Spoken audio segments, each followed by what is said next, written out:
Keith, and I am running to represent you in Washington, D.C. I know we have a mixed crowd today, so I'm going to talk about two issues that I think perhaps we can find some common ground. It was a great honor for me to serve my country, the country that I love, and the United States Navy as a lieutenant commander in the Judge Advocate General's Corps. Because I serve my fellow brothers and sisters in arms, the issues that affect veterans are particularly near and dear to me, so I'm going to jump into a solution, which is really what we want tonight, is it not?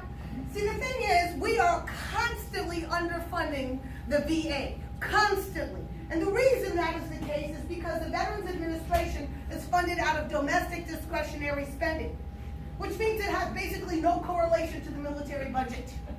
So, when 9/11 happened, we increased troop levels virtually overnight. But did we increase the funding of the VA commensurate with it? No, we did not. It took more than a year for Congress to authorize an increase in VA, and it came nowhere close to what was needed. So here's the solution. Let's take the entire VA budget and move it over to the military budget and make it part and parcel of the cost of war. If you are authorizing increases in troop levels, you are automatically authorizing an increase in the VA. A one-to-one correlation so that we don't ever create troops without thinking that we're creating veterans. What do you think of that?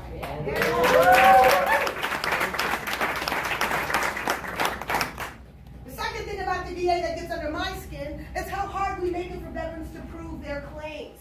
We send them hither and yon. We make them reconstruct their military service. We have them have to prove how badly they're hurt or how much they're suffering. Which sucks.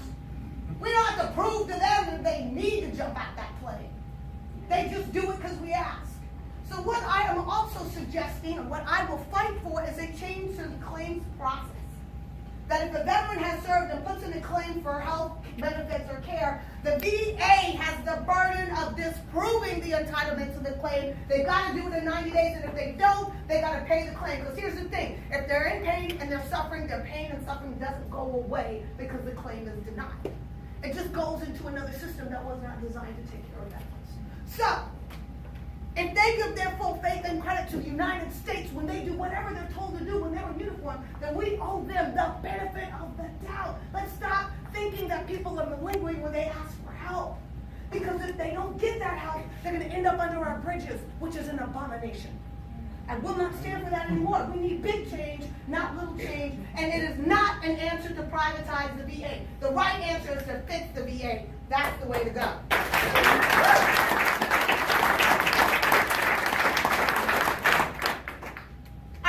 To a local crowd, so I want to talk about a local issue, which is our river and our lake. Now, I know my esteemed colleagues, Dave and Mark, talked a little bit about the environment, but I think we've gotten this so complicated. It really isn't. In fact, we have a whole bunch of politicians that are indulging in what I call complexity speak. Complexity speak. Oh, the nitrogen, the phosphorus, the sewers, the Kissimmee, the river, the lake, the canals, the 44, the seaport. It's so complex. Actually, it's easy as hell. It's the land, stupid! It's the land south of the lake. Everybody who's got half a brain will tell you that the water needs to go from Okeechobee into the Everglades, slowly trickling over STAs that will clean it and make it appropriate for the Everglades. That's what needs to happen. And that's what the people of Florida voted for. Yeah. We voted for that. So why has it not happened? Why has it not happened? Because we elected people that were like, oh, the river, oh, it's so complex. Oh, it's so complex. Oh, we can't do anything. Give us 20 years. We'll sort it out. Oh, my goodness. This is so complex. Bullshit. It's actually very easy. Take that land. If you will not buy it and you will not sell it back to us, and let me be clear here, the land doesn't belong to Big Sugar. It never did. It belongs to us. They have a lease. They have a lease. We own that land. We give it, we take it away. So, if we cannot get to the point where we buy it, then let's take it through eminent domain, because there's only one thing that will save our river, because it's not just a question of algae. If the water in the lake was Poland Springs crystal clear, it would still damage our riverine environment, because clean fresh water does not belong in salt rivers. Yeah. Period. That's the problem. So let's take that land and let's quit playing. We've been nice and nice ain't working. So there's a new sheriff in town. Take that land and stop playing. That's how we fix the problem. Wow. Eliminating subsidies for the sugar industry. I am in favor of using whatever pressure point we must use. See, the thing with Big Sugar and the thing with tariffs and all of these subsidies and so forth, it's designed to help them make money. A lot of money, by the way. But any little tweak to that formulary makes their profits go down. Now, we can take that land the nice way or the hard way, but I'm willing to put anything on the table that will get them to change their behavior. But here's the thing, and I will be clear, I do support decriminalization of cannabis completely. I think there's never been a logical reason to make it illegal. But here's another thing that I want you to keep in mind. That land that they're cultivating for sugar would be fabulous for weed. Like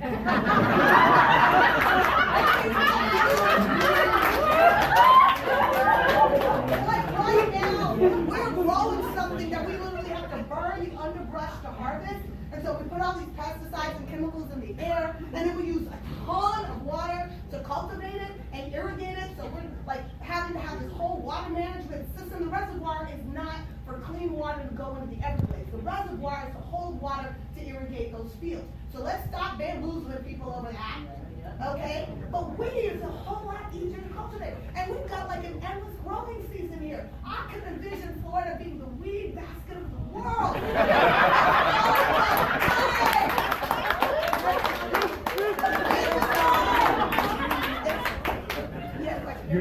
You're aware of the lady that won the primary in New York, and Yes. she calls herself a socialist. Yes, Are she you? does. Are you a socialist? No. Kind of sounds like it. Well, I think there may be some confusion as to what socialism means. First of all, let's get clear. Socialism is now when government does something good for the people. That's called governance. Socialism is when all private enterprise is owned by the government, right? So there is actually a country on planet Earth now where the president has control of all the private enterprise in that country. You know what it's called? Russia! That is the biggest socialist country in the world. Vladimir Putin has control over all private industry in Russia. Oligarchs are just Putin minions deputized by him to run private enterprise. So, if you are cozying up to Russia, you are a socialist. If you are down for the people, you are not a socialist, you're just good governance type.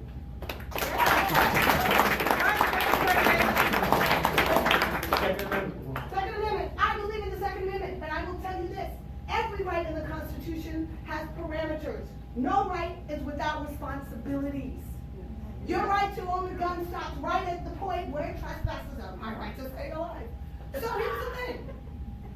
I think you should be able to have a gun if it does not pose too great a risk to the people around you. So if you've been recently Baker Acted multiple times, i.e. involuntarily confined for your own psychological well-being and the rest of us, you should not be having a weapon. If you're on a no-fly list, you should not be having a weapon. And if you are a person that's constantly losing your guns, like let's say you buy 60 and all of a sudden 60 of them disappear, that could be that you're a gun trafficker. And maybe you shouldn't have those guns.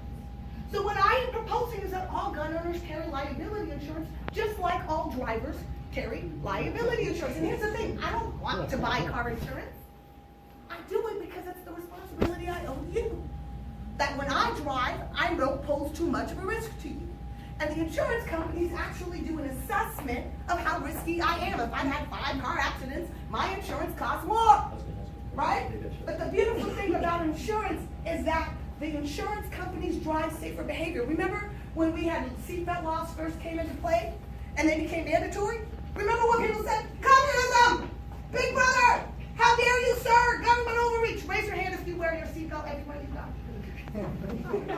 Why? Because insurance premiums would go up if you don't.